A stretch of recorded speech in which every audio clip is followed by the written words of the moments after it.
Joel Embiid said yesterday on ESPN that it's amazing the Sixers now have Paul George, a player who isn't afraid to make big shots when the ball is kicked out to him from the post.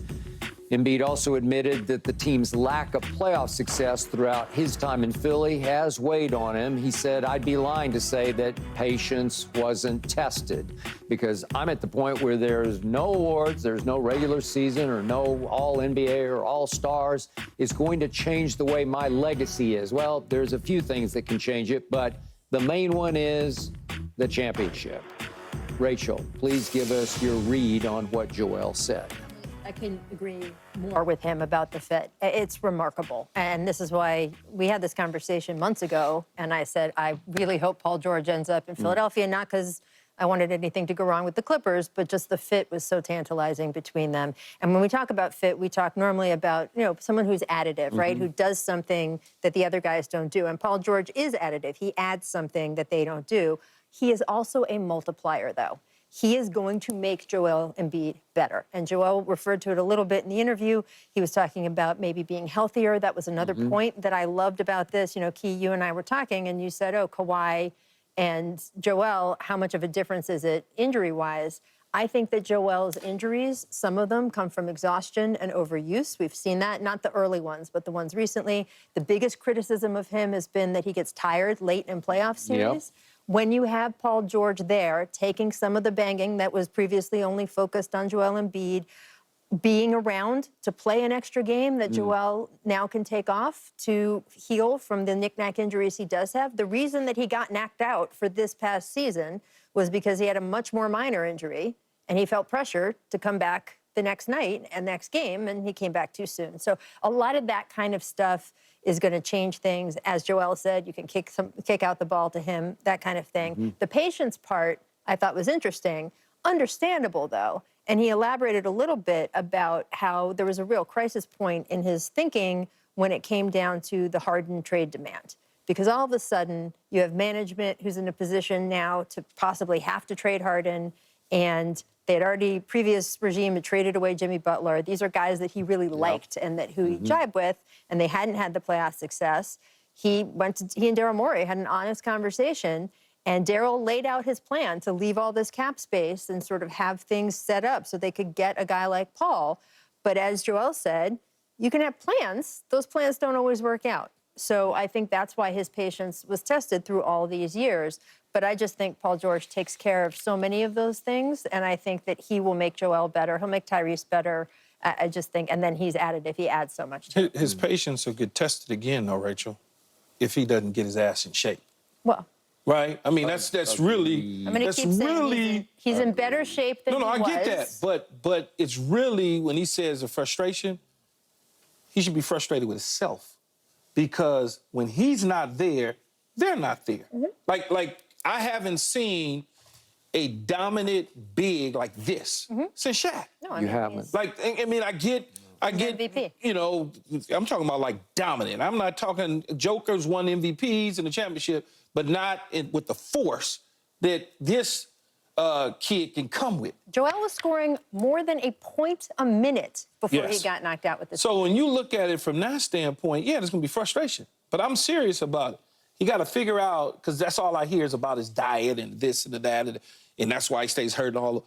He's got to figure that out. If he can figure that out, they're not too far off with Maxey and now with Paul George and whatever other little crumbs that you got laying around. You got a coach that's won a championship before. He knows how to do that. So it's all, to me, it's all about him getting into top-tip shape. Like, just figure it out. Shaq went through it before, where everybody was like, oh, even to Kobe, basically said, man, you got to get your ass in shape.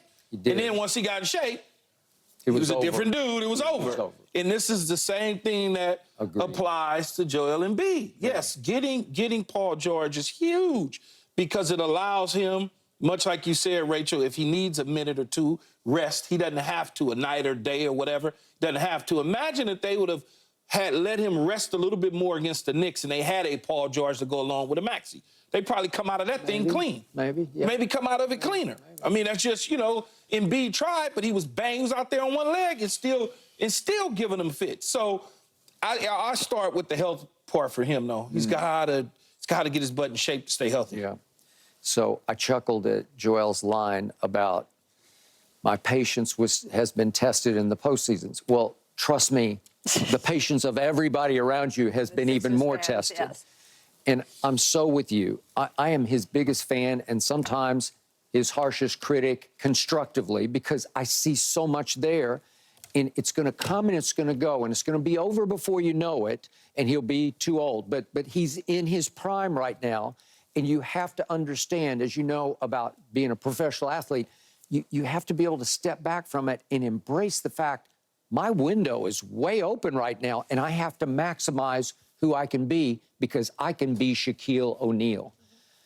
I was the MVP. I thought he could have won it 2 years in a row. I thought he could have won it the previous year from Joker.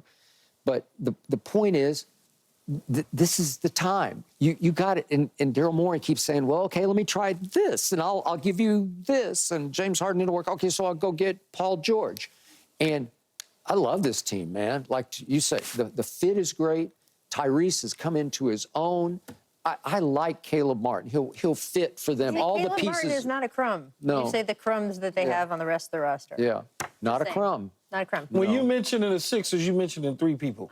I'm just saying, not a crumb is all. I'm going to say this again. Joel Embiid is in better shape and has better off-season habits than he used to. That is just a fact. That may not be saying a whole lot, but whatever. Does he have another gear to go Yes. to? I certainly could. good I'm thing- not an expert in that, but Yeah. but certainly it seems as if he could. And I do think that Paul being there is going to help him keep sort of in better shape all the way around. Absolutely.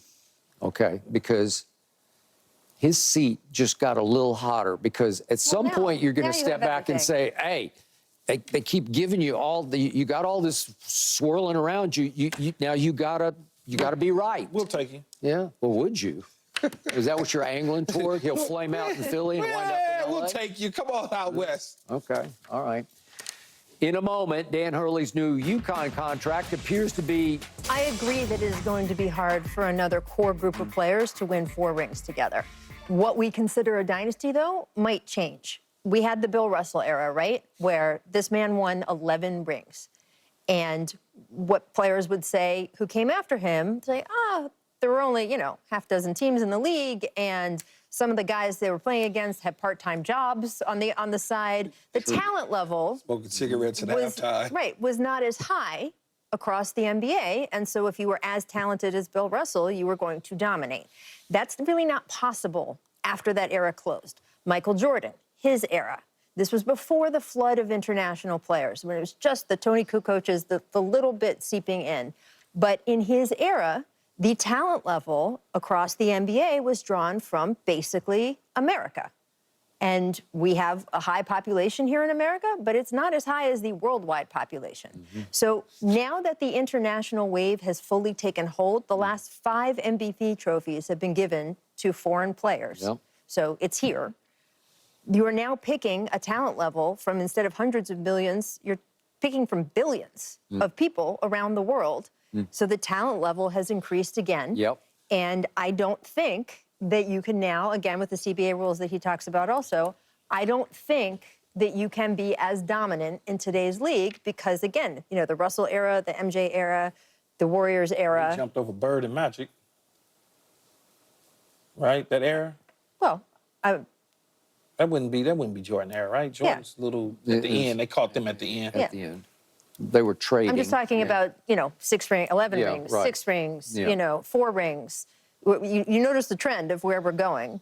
And I think, again, it's only going to continue because the talent level has just increased. You're playing against the other team. That guy's tougher. I understand what Steph is saying, but I do think there's a team out there, like the teams that we just mentioned. You talk about it's changed. But Bill Russell and I wouldn't skip. That's more his lane, not mine. But when you start That's talking, pre-me. I was going to say. I know it is. If you start thinking about the Larry Bird era in Boston and the championships that they won in that dynasty, and the Lakers and Magic and Kareem and Worthy and Byron Scott and Coop and those guys in that era, then you think about Michael Jordan. All those same core guys were all together. Now you jump all the way to where Steph and them is at. That core was together. That core is already in place in Boston. Yeah. It's already in place. And I understand you say, well, we can't keep them all together. Well, they're all under contract. Yeah. They're all done. And if you think about 6 conference appearances in the last 8 years, 2 final appearances, one being a win, one being a loss. Yep. They're so far ahead of the curve. If they win, like you said, Rachel, the dynasty needle moves a little bit. Right. If they can get 2 more in the next 4 years, Yeah. it's a dynasty. Qualify, yeah. Because of everything else they did Agreed. leading up to that fact. Yep. On top of the All-Star games and the All-NBAs and the contracts and all the face of the league, you put all that in the package, Look, they're going to be the next dynasty. I mean, can the core of the Boston Celtics win 4 titles? Maybe. But again, They already got one. That's what Steph is talking about. They already got one, though, and they've been in 2. I mean, again, maybe they can, but his